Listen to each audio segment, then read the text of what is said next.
policy. Before we begin today's video, make sure you like, comment, and subscribe. Turn on post notifications so you're notified whenever I post a new video. Be sure to follow me on my social media. As y'all know, we are on the road to 5K, hashtag 5K subscribers, hashtag 5K followers. And we're gonna get to that goal by the grace of God by my birthday, November 12th. I always gotta put that in there because it is my birthday, you know what I'm saying? Before we get into today's video, I want to tell y'all about this new app called GovSide. It's like Tinder, but government style. On this app is where they put public seat holders, public officials, all of that good stuff. You can slide left or you can slide right. Not only can you slide left and right to keep up with who you decide to keep up with, they also show on the app who's investing in stocks. It shows all the information of that specific government official, from the amendments they're putting up, from the bills they're supporting, from the stocks that they've recently invested in, y'all. Yeah, it's Exposed 101. Make sure y'all get that app, or at least look into the app. It is linked in my description down below. Slide to the left and slide to the right. Today's video is going to be very, very funny, to say the least. Prior to this video, so we're watching Jubilee, trans conservatives versus trans liberals. I'm going to go ahead and put it out there. This video is spicy. I know Blair is in this video, and prior to this video even coming out, Blair did come out and say how, like the stuff that happened behind the scenes and so forth. So we're going to go ahead and watch it. I'm going to be honest, I already watched it when it dropped. I was like, let me see, like, it's kind of feisty. So we're going to watch it with y'all, and I'm going to tell y'all my thoughts in the middle of it, like in the midst of it. And yeah, ooh, my leg, got to get comfortable. But we're going to go ahead and get started. Being a non-binary person that sometimes has the choice to either go into a men's restroom looking like this. You can look at me looking like this. It's just interesting that I thought this was a trans debate. That's what I thought. Non-binary people fall under the trans umbrella. Yeah. So I don't know, maybe you could educate yourself a little bit on that. I think I could educate you. Maybe then you would figure out, you know, what reality is. Oh, whoa.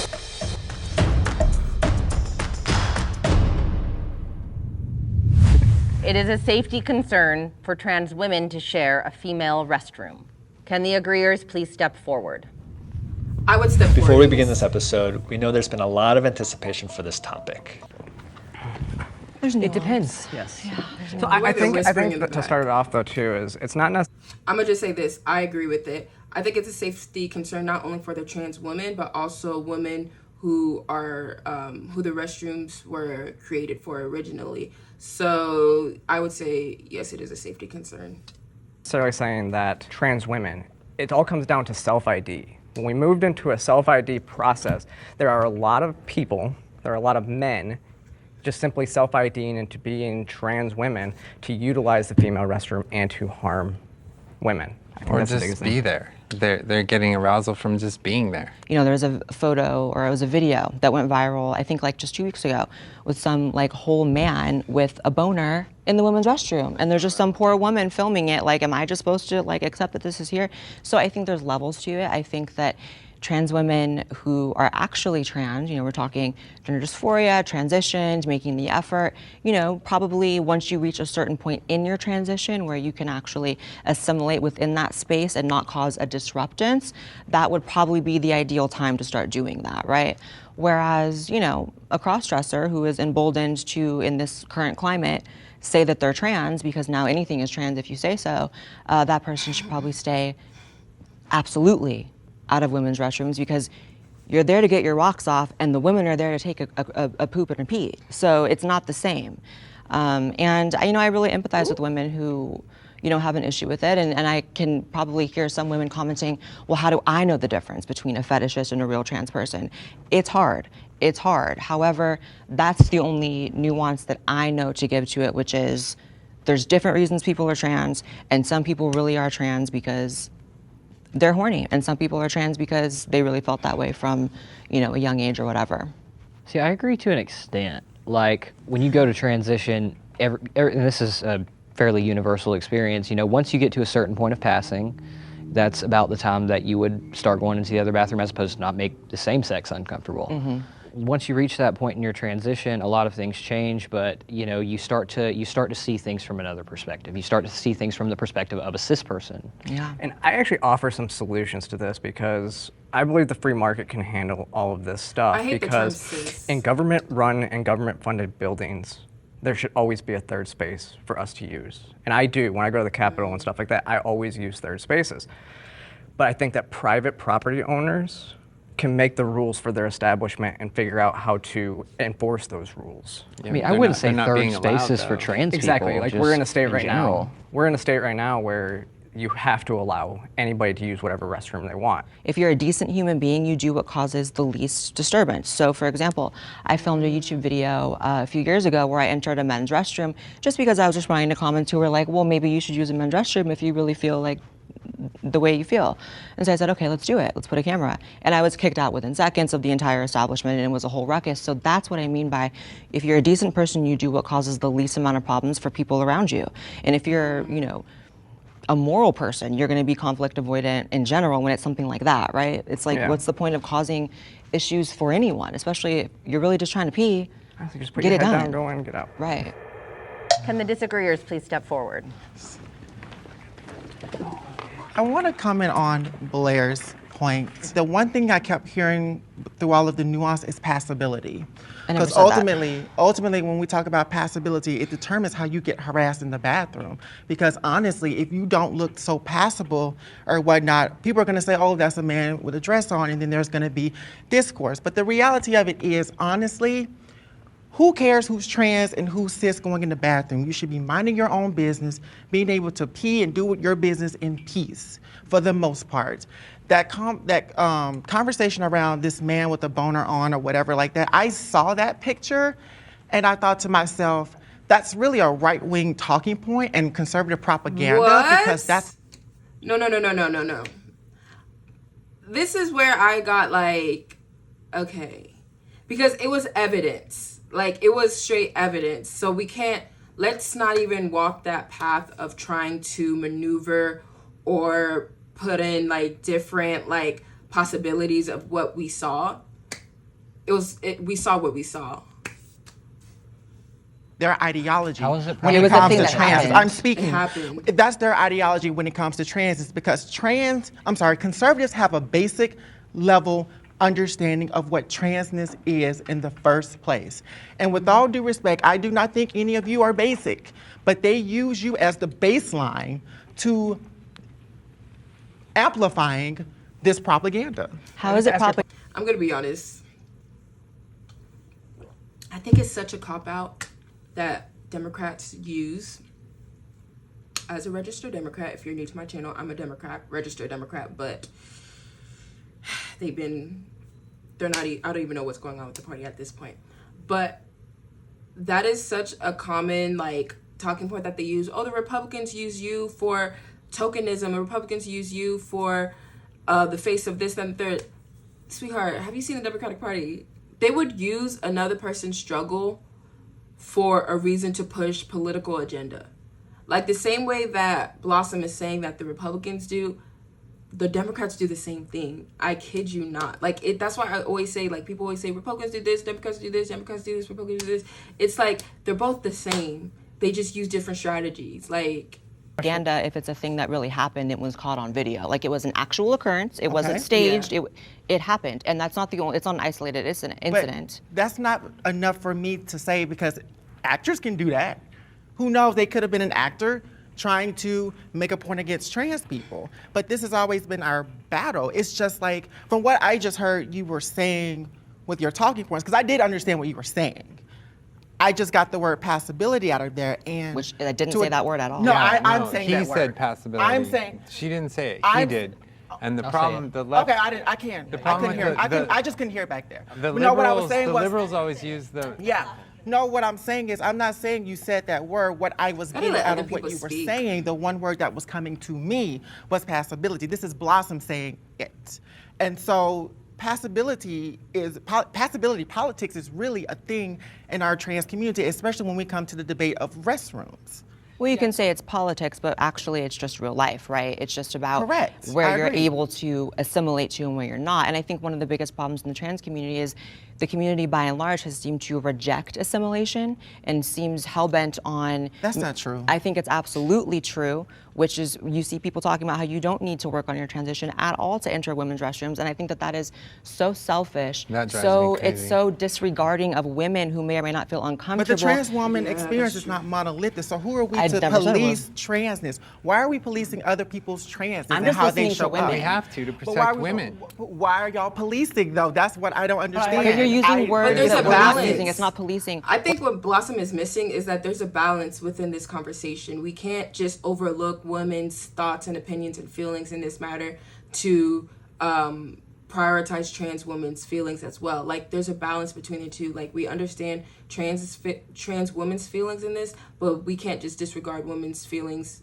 and concerns about this either. Like, I don't know if that's making sense, but I see what Blossom is trying to say, but I feel like Blossom's missing the point of what Blair is saying. Like, you can't just overlook and override women's feelings because you feel some type of way too. Like, We're listening is to policing. women, and if you have 50%, we won't say 50%, but if you have a large chunk of the population of women saying that they are uncomfortable with a certain thing, a good person leans in and listens. So why they are don't you just not listening reject to it. other trans women, Blair? I think do that's- all day. I am right now. But you didn't, and I'm not trying to be combative or whatever like that. I'm just trying to figure out, you know what I'm saying, what the middle ground would be between you and I, because you said one side and that's great, but what about the side of trans women? If we're not bringing both sides into this conversation, Here's what I would say then it then. is unbalanced. Here's what I would say then, because I do understand both sides. I didn't, I'm almost a decade into my transition, which means I was one time a year in, 6 months in, 2 months in. So I understand that, but I also knew at the very beginning of my transition that if I'm not at a place physically where I'm not making people feel uncomfortable, or I'm making people uncomfortable, then Right. that's on me. That's Correct. my responsibility to make sure that I'm going places a certain way to make sure that they're comfortable. Because it's for your was my safety respons- also, too, right? Would you also say that you're safe? Well, Your I know safety that plays a part. you seem to be looking at through the lens of always trans being the priority, and I'm looking at it through the lens of women being the priority here. There's plenty of situations. Why? I just want to know Because why it's them who around would that. fall victim to not actual trans women, as I said, but people posing as trans women. have People an who answer. are But trans actually women are trans. also victims of that as well. I'm sorry. That's a solid I would point. love it if Blair making sense.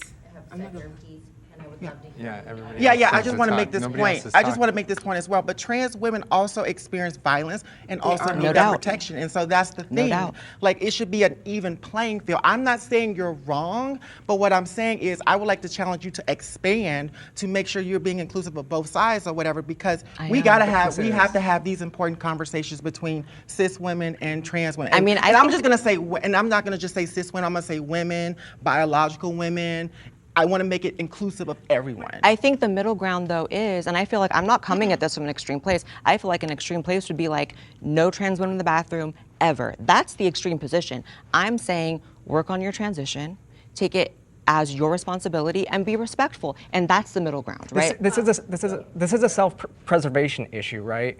So if somebody's in the bathroom and they have a boner, that looks bad on all of us. And when people, when our community's not calling that out and not saying that this is But wrong. I'm just, No, to I your get point, it. how many cases has that occurred? It doesn't have to have a number to it. We see it's happening all the time. No, I There- have to there- actually see. there are- I have to there actually are see Twitter data. accounts.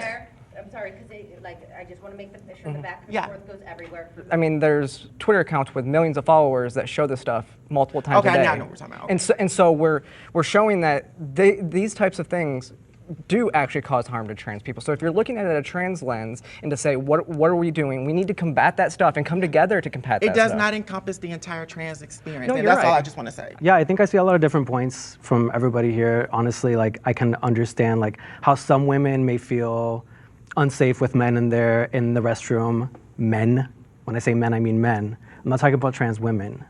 So being a non-binary person that sometimes has the choice to either go into a men's restroom looking like this, you can look at me looking like this. It's just interesting. I thought this was a trans debate. That's Oh, what I don't thought. even. Non-binary That's what I people, thought. non-binary I people will are part of the follow trans trans I will say umbrella. that. No, they don't. Yeah. So I don't know. Maybe you could educate yourself a little bit I on think that, I could and maybe educate then you would figure out. I think I could educate you know what right? the reality is. I'm and what sure there's trans a actually means. non-binary Jubilee Sips tea. episode. Blair. Well, because it's not a debate about who is really trans and who is not. It can be. We're talking about restrooms. as a trans non-binary person, when I go into a place that only has men's and women's restrooms. Okay, a lot of people, I'm not part of the LGBT community, so I can't really say, I'm confused personally. I don't know, like, I know what non-binary is, but I don't know, like, if that's under trans or whatever the case may be. So this is outside looking in. A lot of people may say, Blair, she's doing too much, or Blair, that's kind of rude, or whatever, her delivery. But you have to look at it like this. If you are, let's say, like later in the conversation, Blair uses the example how if someone is bisexual and they put themselves under the umbrella of being straight, I think Blair's trying to differentiate the two, but I forgot this individual's name. But the non-binary individual is saying that non-binary is still under the trans umbrella, but a lot of people say there's no trans umbrella. Trans is just, I don't know, y'all. Like, I be so confused with this. I'm not even going to lie. I get more and more confused each and every day, but I generally don't even know. I don't even know. I can't even say an opinion if non-binary would be considered trans or not, because I'm not even fully like educated on like what it actually is. Because to my understanding, I could have sworn non-binary is someone who says that they don't acknowledge like two genders. They don't acknowledge a man and a woman. They are more gendered fluid. So a lot of them use like pronouns like they and them, or I don't know, y'all. I generally do not know. Like, I think a lot of people watching is probably in the same bucket as I am, like confused, but we're just going to continue. I'm dressed like this. My choice to go into the men's restroom at that point puts me in danger. 6 years ago, when I've transitioned almost 8 years ago, but 6 years ago, it was never an issue for me to use the women's room. Girls would literally drag me in there with them and say, girl, you need to be in our bathroom. And I was like, I felt uncomfortable back then. I don't pass. I know I don't pass, so that's a me problem. And I'm not gonna turn my fear of being attacked in the men's room into a woman's problem. It's still a me problem, so I need to work on myself. And it sucks. Does it suck? Yes, it sucks. I don't pass. I know I don't pass. But I still respect women enough, and some trans people aren't capable of handling themselves against a man, but I am confident in my ability to do that. And not everybody can, I get that. But it's just now, 6 years ago, I used to use the women's room. Now I don't, because women have spoke out. They've come out and said, we're not comfortable. There's too many self-ID'd people out there just taking advantage. And I choose to use the men's room to protect them. I can definitely almost empathize with a lot of trans women and their experience in the bathroom, and a lot of the turmoil with going in, and especially with passability. But the layer that I feel like in the conversation that's missing here is actually trans men, and also the fact that I was born biologically female, and a lot of the things that trans women experience of violence in the bathroom is what I experienced as a child. So the reason why my education here is not necessarily to create an idea that I need to conform to Eurocentric standards. Myself, I'm a 6 foot tall trans man, size 13 shoe, so I don't fit into the Eurocentric standards of what a woman is, and I never did as a child. I was bullied relentlessly for this and isolated from many spaces. So this discussion about trans women being in the restroom also affects biological women, because guess what? Biological women come in all shapes and sizes. There are, a lot of lesbian women that deal with this issue that I've related with and empathize, because we both get pulled out of the restroom and thrown, and guys try to beat us up because we're in a restroom with women. And then on top of it, to add that layer that it's not even being discussed in any mainstream, that this is just completely wiped out, and that you're standing up for women, but you're not standing up for women children. You're not standing up for biological females that are children. You're only standing up for what really affects you. And it's kind of sad that the idea that passability is you need to work on your transition. A lot of folks, especially in our community, have no access to finances, resources, jobs, to even get their foot in the door, to get access to hormones. So you're putting all of these barriers just for them to be able to go to the restroom, which is a natural thing that we all have to do. So what do I need to do? Piss outside? Because that's how I was treated my entire childhood. I would. I just feel like when this whole topic comes up, it obviously goes back to like, there's dudes like jerking off in the bathroom, and like, to me, like when I hear that, I'm like, okay, like, but that's not trans women. So when we talk about this conversation, and it seems like the fear is like literally cisgender straight men who are being creeps, And what sucks is cis straight men can be like creepy, and then it's like trans women and trans men are like paying the price for that. And I feel like, you know what, that's what's really hard about it, is because then I think people get the idea, or some people have the belief trans women are just like, they're just men in dresses, you know what I mean?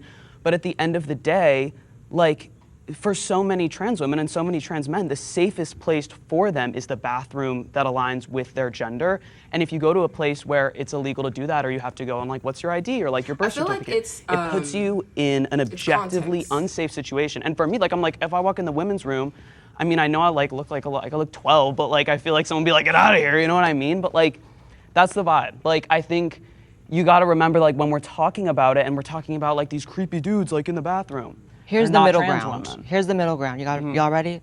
We're gonna be so happy with this. This is the middle ground. We all actually agree. It's men that are the problem. It's not trans women, real trans women. However, the problem is our community has really eroded any barriers to actually being trans, in the sense of your average cross-dresser can identify as a trans woman. But then it's not a trans woman. Well, I'm glad you feel that way. I feel that way as well. I agree with you wholeheartedly. However, with the state of the political correctness within the trans community, you can't really say that. Like, that person is this person saying and they're self-ID. No, they say that they're trans, but they're a cross-dresser. I actually do agree with you, Blair, 100%. Take my back. Wow. That's one of those things. Yeah, I told you. I'm Let's really go. like that. Oh my God. And the reason why I say that is because sometimes when we self-identify, some people can take advantage of that. And that is something, unfortunately, that we cannot control. But we have to combat it with facts, with research, and with the information that is presented in front of us. It seems like we're the ones that's teaching everybody else. I need to stop touching my hair because I keep looking at Blair touch her hair. And I'm like, we're teaching them about us.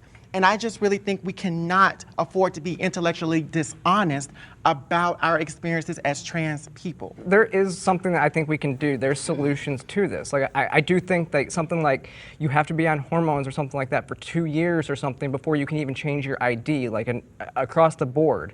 That would eliminate the cross-dressers from being able to go there, because that's the only thing. Like, how do you regulate that? Like, how do you regulate someone being on hormones for 2 years before changing their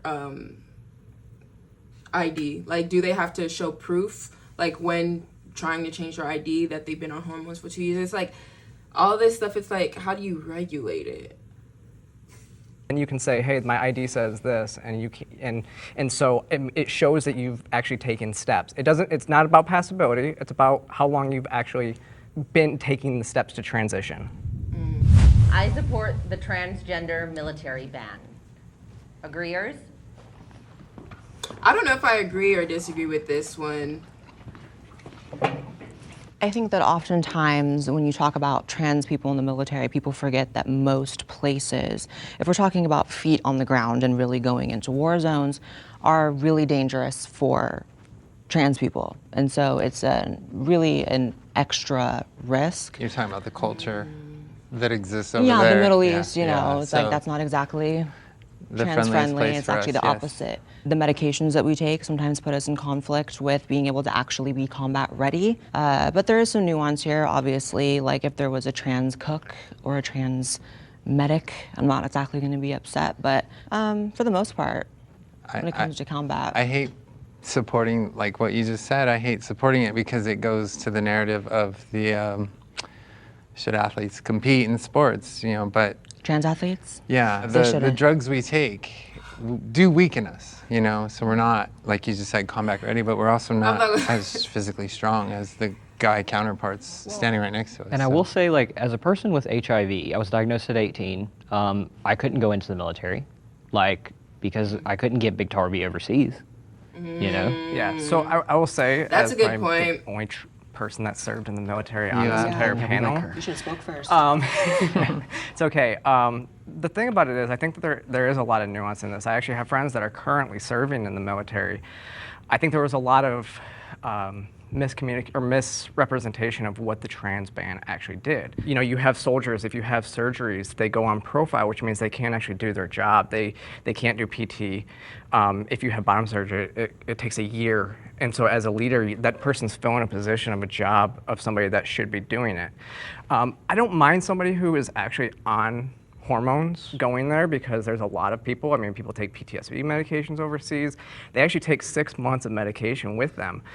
So a full-out ban I don't necessarily support because I think that everybody in the military, as long as you can do your job, you can go in there and nobody really cares. But it is those times when if you can't perform your job, that becomes an issue. Yeah. You talk about with HIV, actually, most people don't even realize this. If you contract HIV while you're in, you can stay in a non-deployable job. Right. And then also, you know, if we want to just get super real, you have the trans suicide rate. And if you really want to compound that by the veteran suicide rate, that's not exactly a concoction for very positive results. So I see how a trans ban could actually benefit us. And Lord knows I'm not trying to get drafted. So yeah, I'm all good with that. Yeah.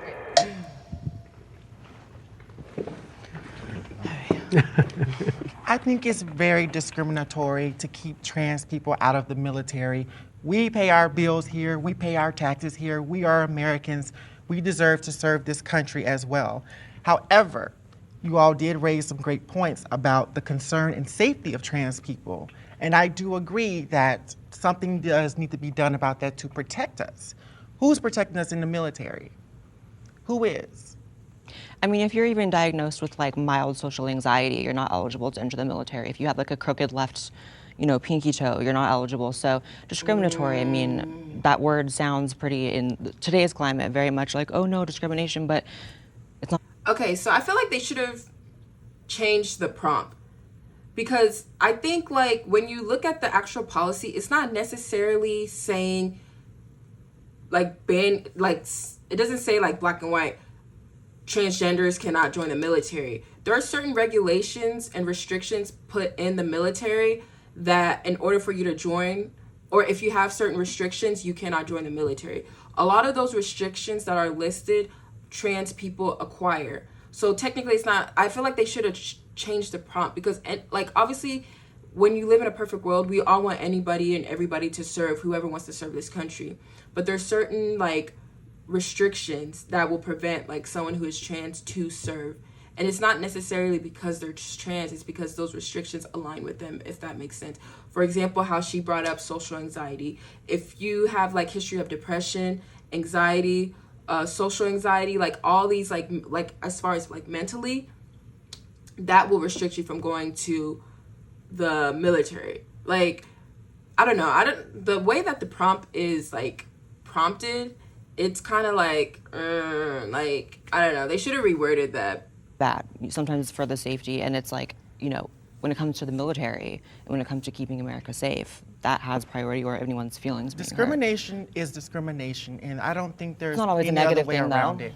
Well, it's still discrimination. That doesn't mean it's negative, though. Our troops over there, while they're over there, you're talking, or protect them before so they can get in. It is important to protect all trans people in the military. Well, we can't waste and so what if the best way to protect them is not putting them in the Middle East with Muslims that are going to kill them? Well, I just want to interject your point about suicide.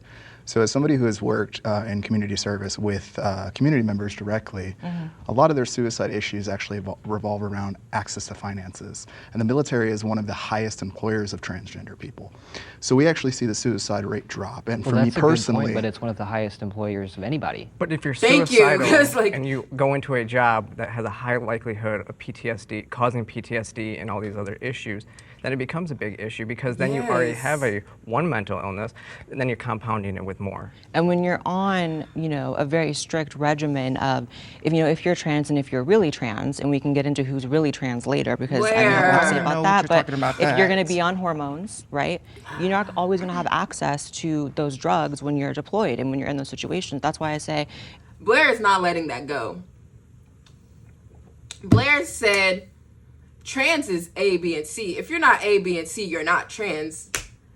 Like, I don't know. Like I said before, I can't even dictate who is and who isn't. Like, what's the umbrella, what isn't. Like, I'm not even going to pretend I know the answers. If I'm confused, I'm confused. So, like, I don't know what non-binary is as far as, like, its equivalence to trans or whatever. So I'm not even going to pretend. But, like, you could tell that bothers Blair because Blair brought it up, like, 2-3 times. If you're, a line cook or something, if you're whatever, that's one thing.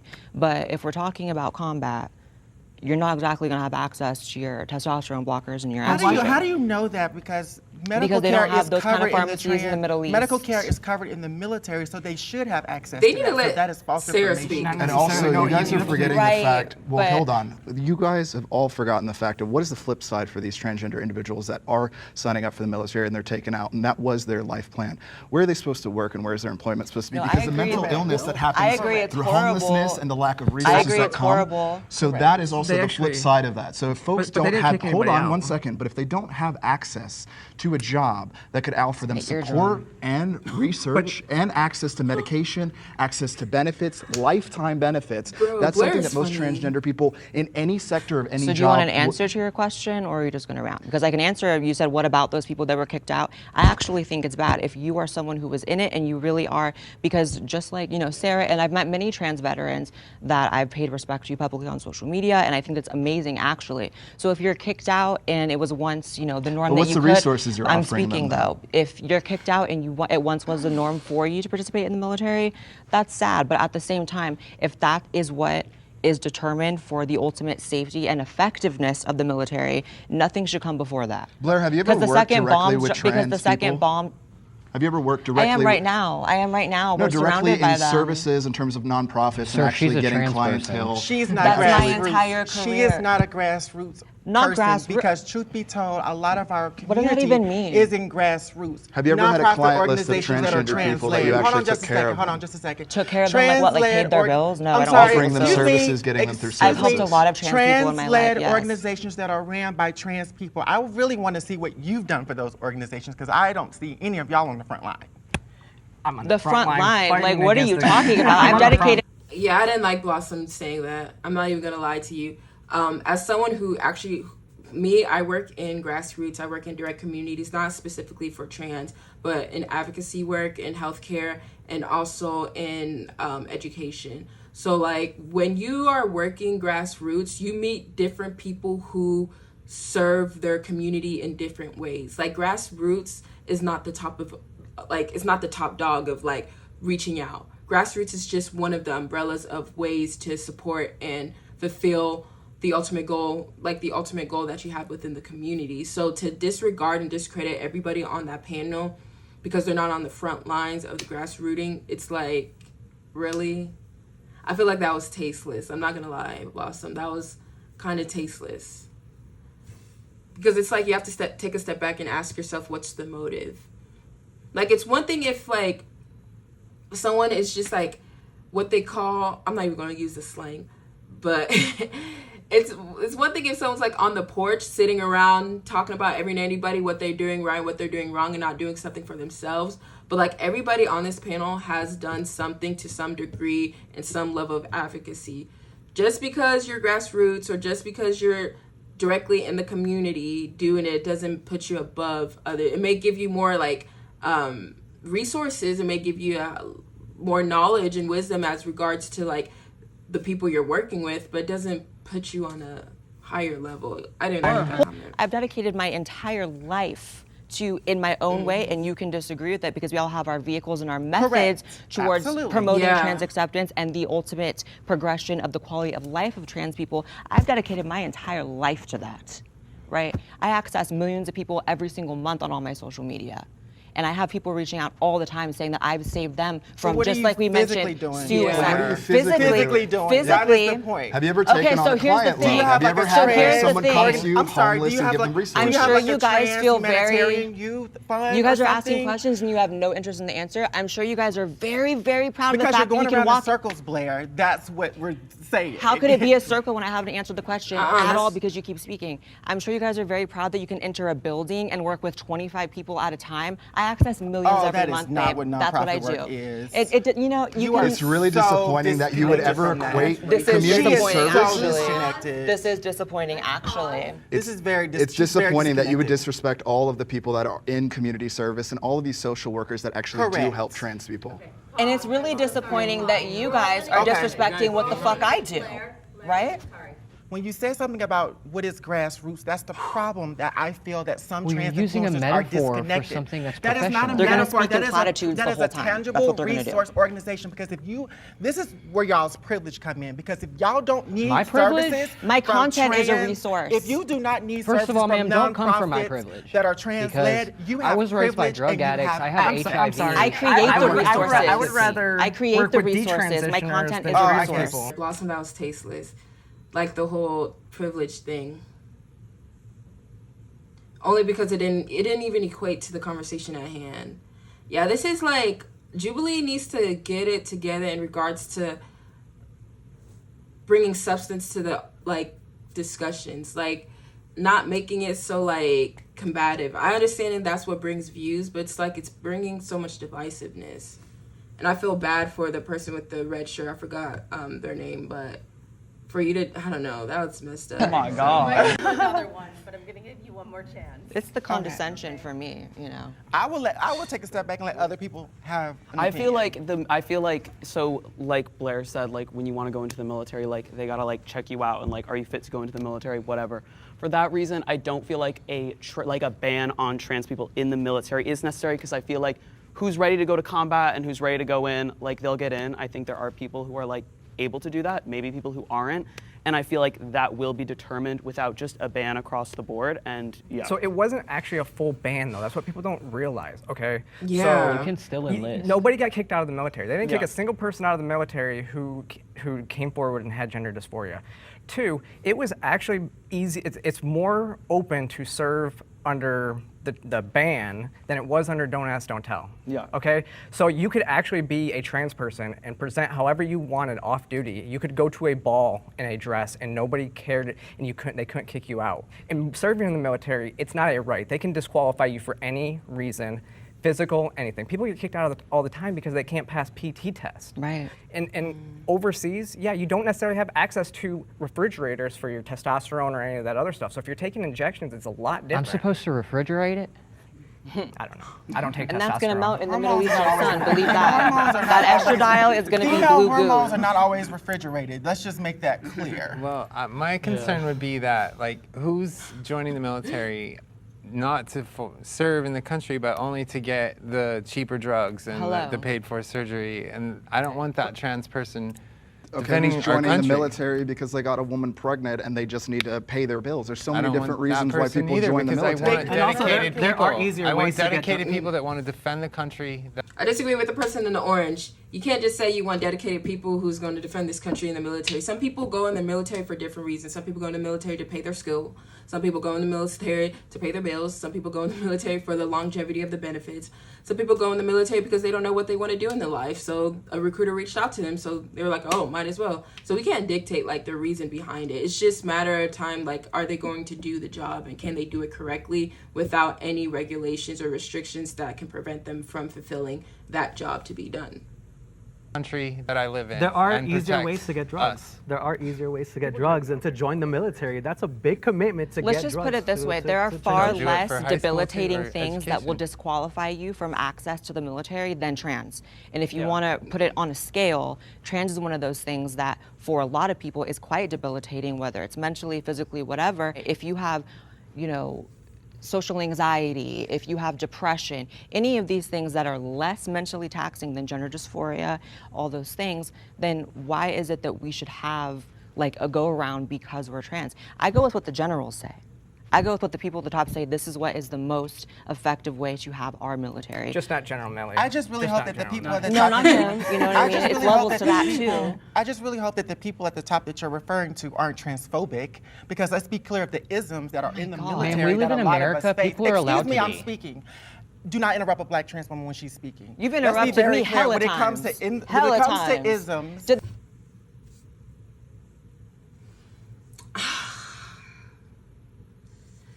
Y'all know I'm a registered Democrat. So you know I'm not being biased when I say, like, Blossom, the way that Blossom is portraying themselves is not a good look. Like, I can't even sugarcoat it. Like, I can't even sugarcoat it. Especially because, y'all, the whole don't interrupt a trans black woman when they're speaking, like, come on now.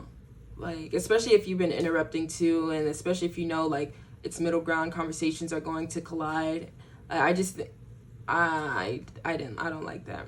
The person with the red shirt, I need to get their name, but the person with the red shirt doesn't even mean harm. You could tell, like, they're just like, yeah, I didn't like the that. interrupter just saying, if you use are her black, skin tone if to you say are you couldn't black, interrupt her. If you are black and That's trans amazing. and you want to go into the military, I am quite sure that my experience would not look the same as y'all's. And if we can't wake that up, then we're really being complicit. They don't look at your race. I don't think your But skin tone makes any difference. Well, As somebody, yes, it does. No, Well, as but somebody, it doesn't. as somebody who's But it serving in the doesn't. military, For you to as tell a somebody black who- no, person that is so as somebody who's problematic, serving, for you So to why tell do a you have person to of put color black in here, front of it? because this is my experience and this is my reality. First of all, It has nothing that to is do so with your transness, disrespectful though. to tell a person I'm of gonna have an color, aneurysm. a black person, how they should feel. How dare you sit up there Okay, and well, say no, that? it's disrespectful. Hold on, You're just a white a second. Hold on, person. just You a second. Let me screamed finish at my him, point. and you I did not just scream yes, at a you point. did. No, No, you're you being wanted me to come disrespectful. back. Rewind the tape, You you wanted me screamed. here, and I'm You here. screamed. So what you Rewind gonna the do? tape, that was good. You wanted me here, so I'm here. Replay. You Right, in particular. so we just want you to Let's calm go. down and speak like No, a it's not particular. my- What it's are you not my talking fault. about? It's not my Let's fault that pause. y'all don't understand respect. Sorry, let's pause. You're Oh interrupting my everything. God. Can you please stop? Okay. We're good. You need to calm down. No, you We're do, gonna honey. change the rules. My God, someone get a Xanax for her. Oh, rules keep it let's- cute, girl. Keep it real cute. Oh, Your that's bodyguard's inappropriate, outside, but the rest keep of it shit real isn't. cute now. Okay. The rules are you cannot speak when somebody else is Fair. No, at this point I need a leave. I need an aspirin or something. It's too much. Like, what is going on? What is going on? Blossom, I don't know if you're watching this. That's hypocritical. Like, you just said not to tell somebody how you feel in your reality. You literally just looked another individual in their face and said that you pretty much minimized the person with the red shirt's feelings to uplift how you feel. And that's a no for me. I'm not even gonna lie. I don't know what happened, because I know Blair posted a video about, like, what happened behind the scenes and, like, stuff that cuts that probably didn't make it through. So I don't know if that's why Blossom is, like, defensive, but I'm not feeling it. And then to silence Sarah, the person who served in the military, I think that's Sarah was the one next to Blossom. It speaks volume. And the other liberals not speaking up, but knowing that Blossom's in the wrong, speaks high volume as well. It's something that we see a lot, especially within the Democratic Party and the Republican Party, really. Like, when someone is in the wrong, they feel like they can't speak up because they're technically on the same side. So I would say, like, to the other liberals on the platform and on the panel, y'all are just as in wrong, because it's like the fact that y'all didn't speak up because y'all are technically on the same side. I think that's messed up, especially when Blossom called everybody out. Blossom said everybody on the panel, like, they called everybody out, and, like, couldn't even speak up for yourself because you feel like you can't. But yeah, that's tasteless. I'm not even gonna lie. I actually, surprisingly, I actually agree with Blair. That's the crazy part. We haven't found a middle ground. That's okay. I think we did. Okay. I feel like there was a little bit mixed in there. Yeah, I agree with what y'all were saying. It wasn't really, like, I thought it was great. So imagine when we disagree. That'll be fun. I feel like it was really interesting hearing your perspective about being in the military, and I don't know if there's really like a true middle ground found, but I feel like I have like a better understanding of kind of where you're coming from with it. Yeah. And I feel like a lot of points make sense, and it's also an issue that is hard to get a definitive answer and agreement on. Everybody doesn't have the same struggle, and that does include in the military. Some people in our community have to go through much more extremes than others. And so for me, my question becomes, how are they being taken care of? Especially when a trans person comes out in the military. Yeah, we have these things enacted, but that doesn't mean that in reality and in physical time that they're being treated under what is in the law that's supposed to protect them. So that's where I'm coming from or whatever, because reality and what's on paper are two different things. But they are. So this is, again, the culture of the military. This is a debate that we have as civilians that the military doesn't have, okay? Just plain and simple. If you can do your job, nobody cares who you are, what you do, what your extracurricular activities outside of the military are. All they care is that they can count on the person to the left and right of them. And again, like I said before, in the very beginning, if you can't deploy and you can't go do your job, then there's really not a big reason for you to be there.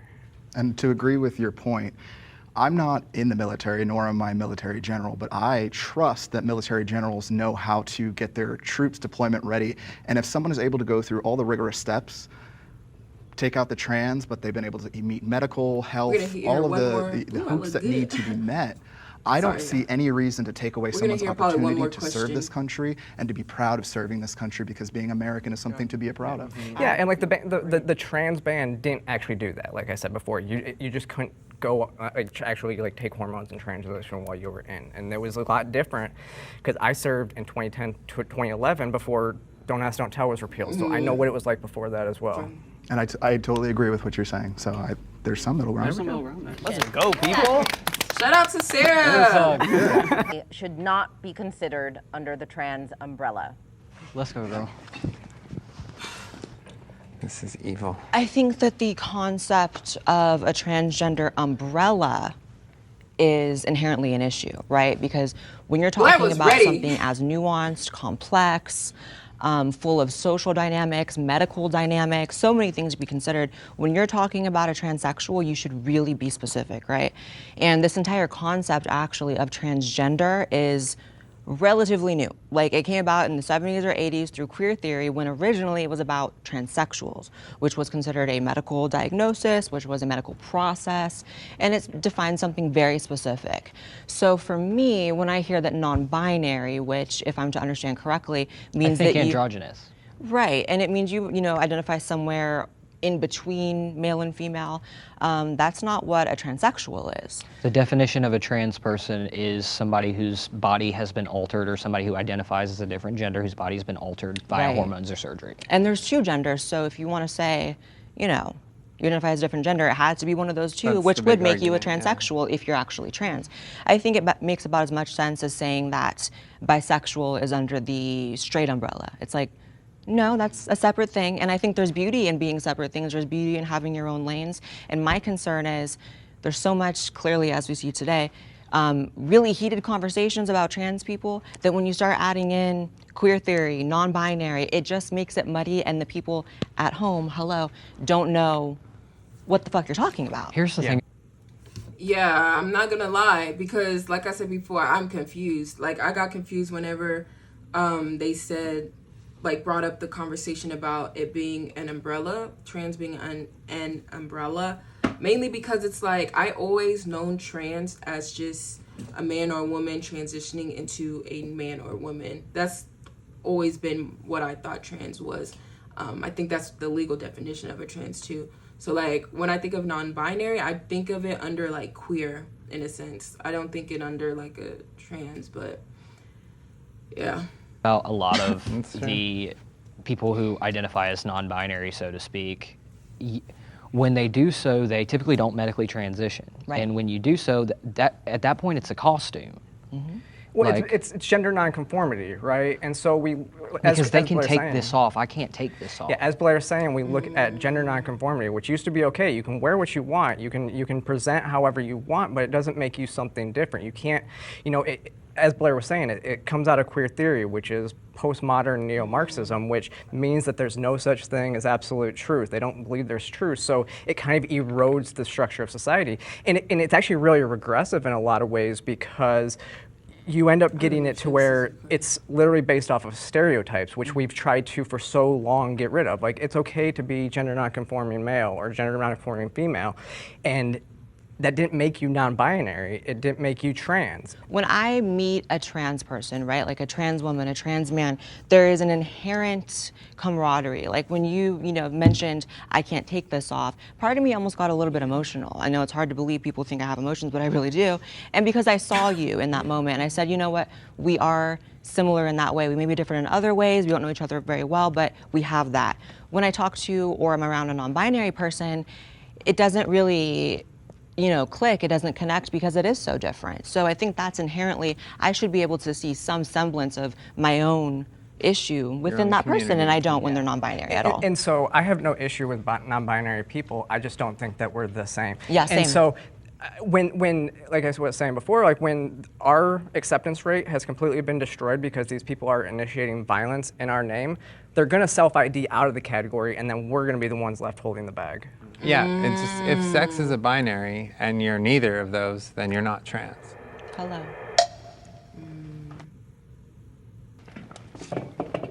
I think it would be really hard for a cis person to truly imagine what it's like to be trans and what it's like to live with that and be born that way. And I'm not non-binary, and so I really cannot picture what it would, because I'm a binary trans person. I can't imagine what it's like to be in between that.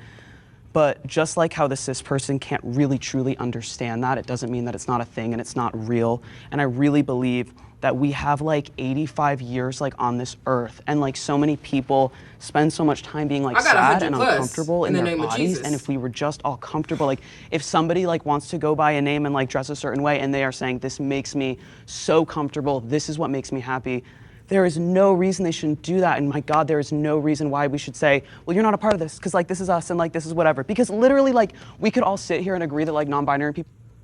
I see what Sasha's saying, but we have to sometimes, we're at the point where we cater to feelings and not facts. So like we can acknowledge one's feelings, but we can't change reality. So what Blair is saying is that we acknowledge your feelings, we acknowledge we're going to stand behind you, we're going to do this and the third, but we're not going to call you trans because you saying that that's what you feel. You get me? That's the same way as the conversation where someone differentiates trans and women. Just because you are a trans woman, you say, I want to be called a woman, there's still that reality. You are a trans woman.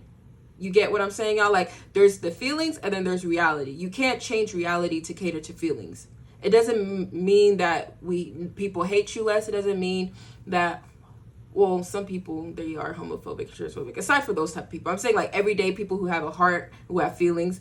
It doesn't mean that doesn't mean that we hate people less. It doesn't mean that you should be treated differently or anything like that. It's just pretty much acknowledging reality from feelings. I hope that makes sense. Like not a part of the trans community or whatever, which is not my opinion, but we could like, that doesn't like change anything. Like we have a vast community. And I believe that non-binary people are a part of the community because I have so many shared experiences with so many non-binary people I know. We have very similar experiences in growing up with dysphoria, with transition, with anything, and nobody has to do anything. Nobody has to transition in a way they don't want to transition. And yeah, like let's be a happy family. My God, let's all just be happy. That's my vibe. Yeah, or fight the fight together. Yeah, like let's do it. Like we have separate fights though. That's the thing. No, we don't. I don't know if it is. We're weakening our borders by creating this divide within our own community. This is so silly. Look, I actually understand like a lot of the points that are being made here from the conservative side because I grew up conservative. I voted when I was 18. I voted for fucking Bush. Y'all. Damn, girl. Like I was conservative. Okay. So we're the same age. So it was not until my later age that I kind of decided, like, you know what? Let me be more open to different types of communication, different types of people. I actually talked so much shit about pronouns, like they, them, all this. I was like, what is this trash? When it first started really coming out, I did not agree with it. I was like, what is this? This is stupid. How can you be a them? Blah, blah, blah, blah. You were correct. And I did the whole thing, the grammatically. You're interrupting me. But you were correct. I'm just saying. I'm agreeing with you. They you. asked you not to comment, and you're commenting. So if you could stop, that would be great. Well, Thank you. So anyway, as I was saying, the hostility, like, y'all. Put them all in a boxing ring at this point. Like, what's going on? So I changed my mind because I got to spend time around other people who were non-binary, who were non-conforming, and I got to speak with them and I got to experience their life and their experiences. And then I realized myself, I'm like, shit, maybe this is what I've been experiencing my whole life only because I was exposed to it. If I would have never been exposed to it, I would have never known that this could have been my experience. And I would have lived the rest of my life as a different person, as somebody who I'm not. And it's funny that you keep talking.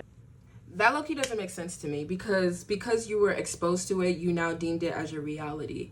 That's the thing I would have a question for. Like, people in the comments who understand what Alexander is saying, can you answer this question for me? Because I'm confused. Because Alexander just said that because he was exposed to that, like, option, that life, that is now his reality. But, like, for me, everyday people, we're exposed to multiple things. That doesn't mean like that's our reality, if that makes sense. Like, yeah, that just confused me. Some people keep talking about, oh, you need to go through HRT, you need to have surgeries in order to be trans. That is all garbage. Another thing I never said, it's just so crazy. Again, I did. You're still interrupting me while I'm talking.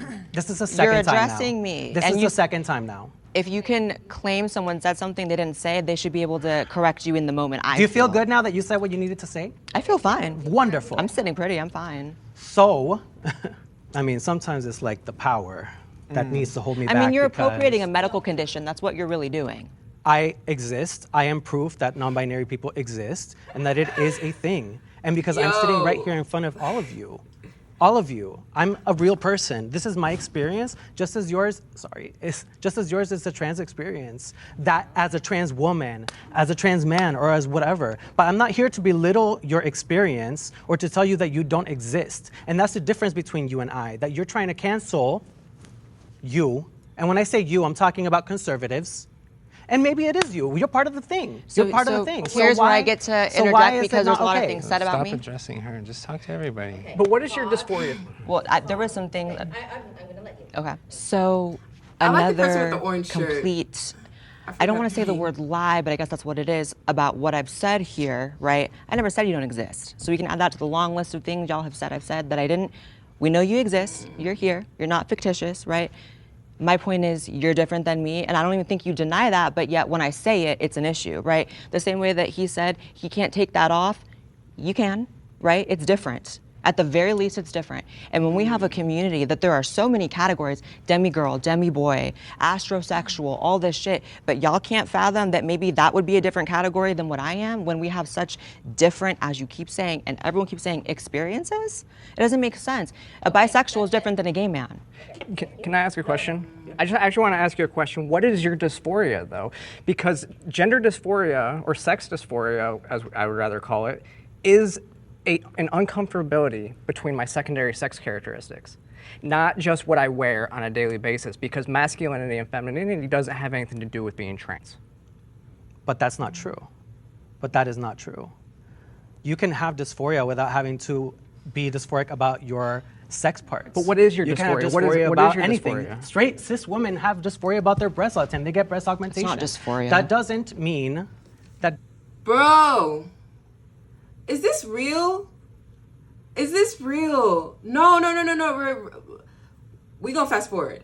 Like, comparing straight women who have, like, whether not liking their boobs, not liking their stomach, not liking their butt, getting a BBL, that is not the same. There's body dysmorphia. That is across, like, that's like anybody can encounter body dysmorphia. Like, if someone doesn't like their boobs, they get their boobs done or something. If someone doesn't like their stomach, they get lipo. That's not equivalent to someone's sex. That's like black and white. Body and sex is black and white. Oh, goodness. Like, the amount of... doesn't mean that I'm not dysphoric about certain things. That doesn't mean that. And you don't know my life. You're not in my life daily. That's why I asked you a question. You don't know what I experience, the different things that I experience personally. I cannot believe that I grew up as, this 5-year-old little kid experiencing just crippling gender dysphoria, like horrible thoughts, struggled so much my entire life to be sitting in this room and you're explaining to her what dysphoria is. I have my experience. It doesn't mean that I didn't have crippling. You got a different experience. It doesn't mean you got a different experience. We all have a different. We all have different experience. What makes us different? I know, but we're all both not. Different things. That's it. It's that simple. We don't identify as our gender at birth. Obviously, I'm not a non-binary person, so I can't speak for non-binary people, but I can talk about what I've been taught by non-binary people. From what I understand, when it comes to some non-binary people, sometimes they have to go into the gender binary for safety reasons, depending on the environment that they're in. A non-binary person stepping into this world and dismissing the gender norms of what people think a man and a woman is supposed to be like is so powerful. If you don't want to be mutable to the times of the expansion of the trans and non-binary experience, then just say that. I would rather you just say that you are not willing to move forward, learn the new terminology, learn the new pronouns that come with the trans umbrella and the trans experience for the most part. And also, I'm sorry, one more thing. And also, too, there are non-binary people who have different sexual orientations. Let's also name that, too. There are so many layers of nuance that we could really get to when it comes down to the root of what being non-binary is. But what's the definition? But it doesn't make them trans. My big thing when it comes to, I agree with a lot of the things that you just said. I actually love you. I adore you. Oh, thank you. Right back at you. But here's the thing, right? That's not the prompt. The prompt was, is it different? And it is. Again, when I go out, I can't take my beard off, girl. It's not coming off. Right. Unfortunately, as much as I hate having facial hair despite being a guy, Real. it,